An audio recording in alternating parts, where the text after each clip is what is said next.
El algoritmo matemático va un poco más allá, si queremos formalizarlo más, y permite hacer eso de forma que esté especificado lo que se introduce en ese algoritmo y lo que se va a obtener, el resultado que se va a obtener, y saber qué resultado se va a obtener. Y justamente es interesante la pregunta porque en las técnicas de Deep Learning los algoritmos no están realmente planeados. Está planeado la forma de hacer el algoritmo, pero no existe un algoritmo en el sentido clásico, sino que la red neuronal se configura de tal forma que al final funciona como si fuera un algoritmo, pero no conocemos los pasos. Efectivamente, el paso de técnicas usuales, también inteligencia artificial, a las actuales, hemos perdido en parte ese concepto de algoritmo. ¿Ahí va la pregunta por ahí? Sí, sí, sí. Efectivamente, la ciencia está una gran parte, la parte matemática, basada en el concepto de algoritmo, en cierto modo, y ahora mismo hay partes que se están ampliando, digamos. Vengo por aquí. Vengo... El estilo déjale para el final, no voy a preguntar algo difícil. ¿Cuántas quedan? ¿Quedan un montón? Sí, pues... 1, 2, 3, ¿por aquí? ¿No lo tiene claro? Vamos... por este lado, voy para allá.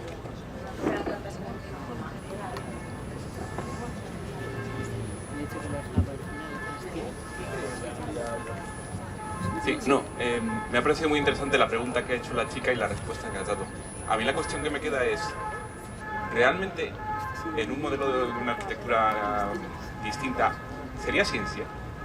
¿Sería ciencia en el sentido de lo que se puede entender por realmente filosóficamente vale. Ciencia? No hemos hablado de ciencia filosóficamente, entonces yo antes de venir aquí, ¿qué es lo que he hecho? Pues poner ciencia en Wikipedia, que no iba a fallar ahí. Porque aunque yo sea un científico, entonces la ciencia es un concepto muy amplio y lo que nosotros conocemos por ciencia normalmente es lo que resulta del método científico, que es algo relativamente moderno, del siglo XVI, XVII, cuando se formaliza. Entonces, para que hubiera ciencia, en principio lo que estamos hablando va a cumplir lo que se entiende por ciencia. Una situación que se puede repetir, una forma de analizarla que no tiene por qué ser explicable y un resultado y una forma de predecir el resultado a partir de los variables de entrada. En principio sí. Otra cosa es que tú no te quedes contento intelectualmente y digas, esto es ciencia sin entender lo que pasa. Es que el problema de la explicabilidad es un problema, no solo en la ciencia, en cualquier rama de la inteligencia artificial, la explicabilidad de la inteligencia artificial es un problema muy importante y además es que entiendo que pueden ser modelos tan complejos que realmente ni siquiera puedas validarlos. Ya te dije que le dejaras para el final. Pasa... No, pero bueno, de todas formas... Estoy de acuerdo. Totalmente de acuerdo, pero ¿qué le vamos a hacer?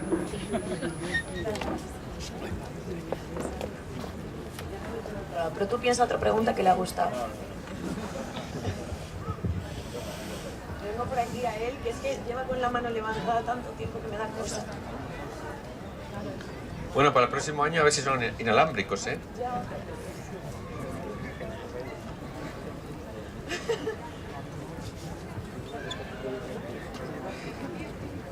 Bueno, es una pregunta sencillita y concisa. ¿Cuál es el sentido de la vida para el universo? Bueno, me alegro que me haga esa pregunta. El martes, como os decía, tuvimos un seminario con 4 especialistas en vida extraterrestre y exoplanetas, ¿vale? Lo único que quedó claro de ese seminario es que la Tierra es uno más entre los, creo que son 1000 millones por X planetas que hay en el universo, porque por cada estrella ahora sabemos que hay varios planetas en general, y habitables hay no sé cuántos. Había gente que pensaba que la vida era digamos, la biología de la vida es algo que es automáticamente, surge automáticamente de la física y la química. Esto es una reflexión interesante, es decir, todos sabemos, y eso es un mérito muy grande de la ciencia ahora mismo, sabemos que en todo el universo hay la misma física, básicamente. O sea, las leyes de la física aquí en la Tierra son las mismas en una estrella al final del universo, ¿vale? Sabemos que la química es también la misma, porque si no, no nos casarían todas las observaciones que hay del espacio. Pero no sabemos si la biología que hay en todo el universo es la misma. La biología, es decir, cómo se forma básicamente los mecanismos de replicación de la vida, que es el ADN, ¿vale? Que es una fórmula muy complicada molecularmente, no sabemos si son únicos. Si son únicos, que es un poco la respuesta a esta pregunta, significa que la vida en la Tierra es un ejemplo probablemente relevante porque es la única forma de vida que hay, por tanto sería en cierto modo bien parte de muchas más vidas que pueda haber por el universo, porque es inconcebible que no haya vida en otros sitios del universo donde hay las mismas condiciones físicas y químicas si la vida se deriva de física y química solamente, ¿vale? ¿Dónde está el que me ha hecho la pregunta? Aquí. Entonces, en ese sentido, como podemos deducir que va a haber, pon que cientos de millones de planetas habitables, pues es de esperar que haya al menos millones de planetas en los que hay una vida igual que la de la Tierra, y por lo tanto el concepto de vida dentro del universo es algo más en la cadena de la física, la química y la biología, ¿vale? Y la Tierra es un ejemplo de ese concepto de vida, ¿de acuerdo? ¿Por qué no hemos visto vida fuera de la Tierra? Pues es otra pregunta, ¿eh? Pero digamos que sería algo relevante, pero no crítico en cuanto a que la Tierra es el único sitio en todo el universo donde hay vida, ¿de acuerdo? Iba la pregunta un poco por ahí.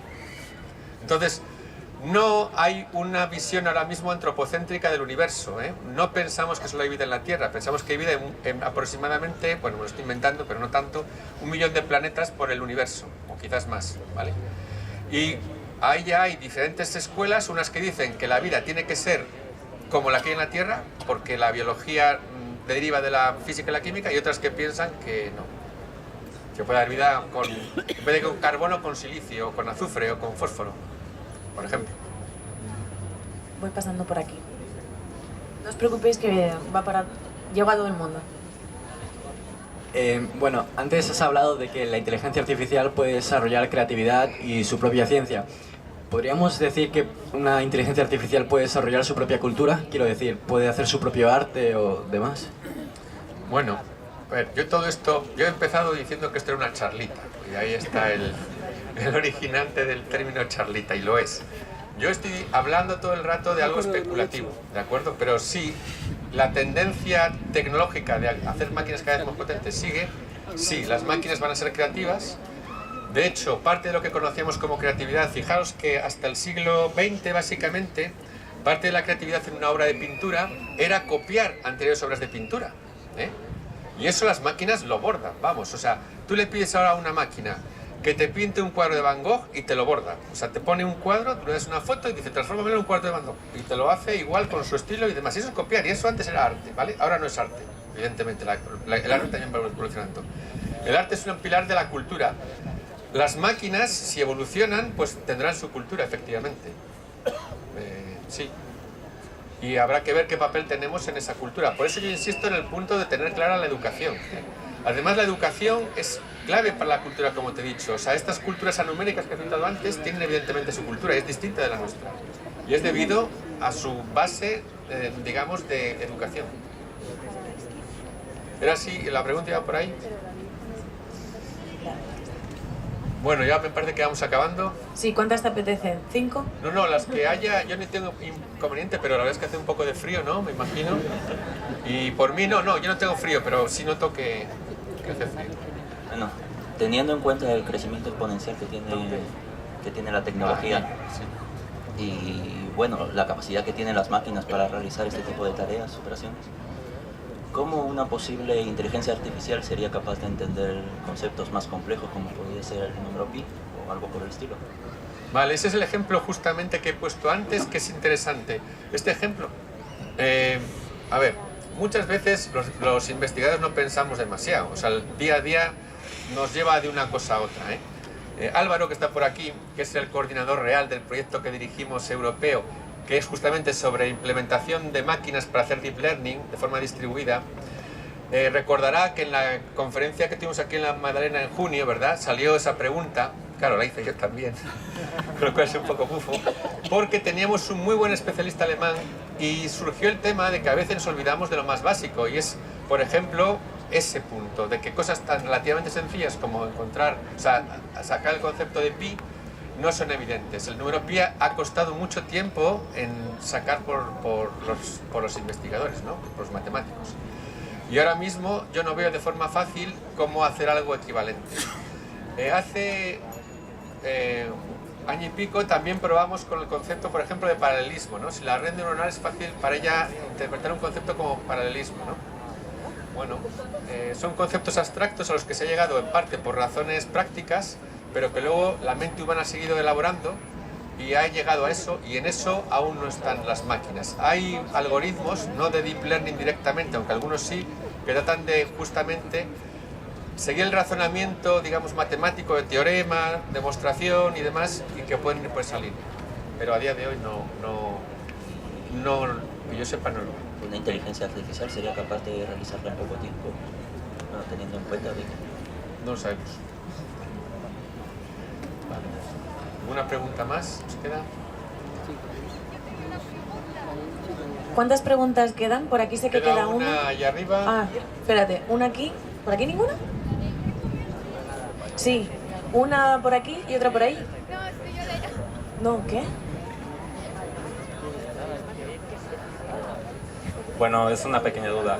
Que estabas hablando de galaxias, ya que nos estamos cargando el planeta, si llega a pasar esto de que se extingue el planeta, ¿afecta al sistema solar tal como lo conocemos o no pasa nada? A ver, así generalizando, el planeta nos lo podemos cargar, efectivamente la mayor amenaza para el planeta es la humanidad. Lo podemos cargar nosotros o nos lo pueden cargar las máquinas, no nos lo olvidemos. Entonces, si la Tierra, en el sentido actual que conocemos, simplemente supone que hay una serie de explosiones atómicas y nos cepillamos la Tierra, pues al sistema solar no le pasa nada, ¿vale? Lo que sí que sabemos es que dentro de no sé cuántos, no sé si son 2.000 o 3.000 millones de años, el Sol se comerá a la Tierra, vamos, básicamente se acabará el sistema solar, pero para eso queda mucho tiempo, ¿vale? Entonces, vamos, mucho no, muchísimo tiempo. O sea, casi, no tanto como el que llevamos transcurridos, pero queda tiempo.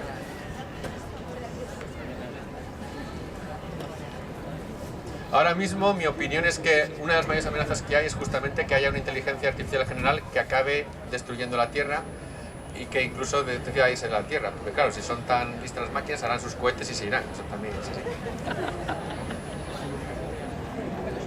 Aida se ríe mucho, pero es la realidad. No voy a...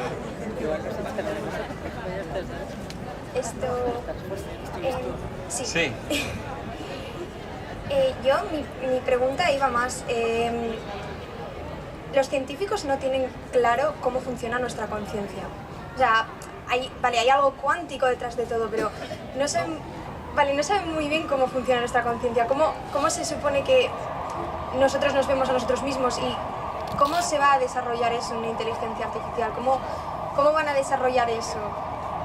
Vale, muy interesante la pregunta. Lo que pasa es que esto es para otra charla dentro de 5 o 10 años, cuando sepamos algo más. En principio, la conciencia suponemos que simplemente está relacionado con la actividad neuronal, ¿vale? Quizás hayas visto hoy o ayer, ha estado la premio Nobel del año 2014 o 15, no sé cuánto, cuando descubrieron en el cerebro las células, las neuronas, que nos proporcionan una orientación espacial, una especie de GPS cerebral, ¿vale? Esto se descubrió y nadie sabe realmente cómo nos orientamos, y se descubrió que es un mecanismo puramente neuronal. Son las neuronas que tenemos especializadas para decirnos para nuestra orientación, ¿vale? Yo no soy especialista en el tema, solamente he leído libros, y la idea es que este proceso, que es muy importante, el de la conciencia, pues claro, sería, haciendo una analogía con los computadores, sería una especie de sistema operativo que está corriendo y supervisando todas las demás actividades, pero no lo sabemos realmente, ¿eh? Pero no pensamos que hay una conciencia que trascienda, bueno, no pensamos, no hay evidencia científica de que haya algo que trascienda la actividad neuronal, y mucho menos cuántica, a pesar de que lo que dices es cierto, es una de las hipótesis de Penrose en cierto modo, mediante la cual la conciencia sea algo totalmente distinto de la actividad neuronal que conocemos, sino que la actividad neuronal es tan compleja.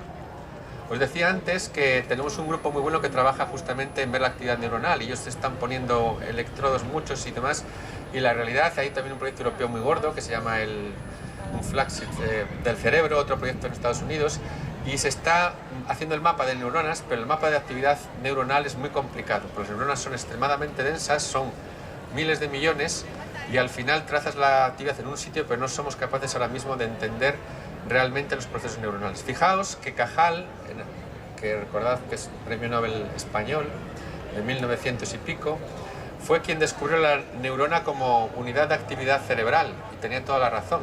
Pero lo que no está claro es que realmente la unidad funcional no sea estos cilindros que tenemos neuronales en el cerebro, que están muy fuertemente acoplados, y aún no sabemos cómo se interrelacionan. Pero en principio la conciencia no es más, en principio digo, que neuronas en la actividad. Queda, creo que una última pregunta. No sé si se me escapa alguna más. Bueno, quedan dos. Antes has dicho que el cerebro es física, química y biología. Entonces, pero es cierto que existen las emociones, la capacidad de lenguaje, aunque sea química. Exactamente, sí, sí. Entonces, si un día se pudiera hacer una máquina que fuera física, química y biología como el cerebro, tendría emociones. ¿Tendría emociones? Claro. Esto está muy relacionado con lo que preguntaba el chico de la creatividad. ¿Tendría emociones? Sí, este es el punto. Emociones sí, sería como un humano, que es lo que más asombra, ¿no? Yo recomiendo realmente leer el libro de Damasio. El libro de Damasio es demoledor, en el sentido de que una persona que tiene un cerebro, después de sufrir un impacto, su cerebro, sus emociones cambian radicalmente. Su personalidad cambia totalmente, lo cual implica que la personalidad no existe como tal, como algo abstracto, sino que está grabada en nuestro cerebro. Pero el problema es que no tenemos una personalidad, incluso hay quien piensa, bueno, quien se ve que hay varias personalidades a veces que están, y eso son simplemente actividades neuronales que se despliegan de una forma o de otra. Si tú tocas esos circuitos neuronales y cambia la actividad neuronal, pues resulta que te puede cambiar tu personalidad, tus emociones, y a la inversa podemos deducir que las emociones están basadas en la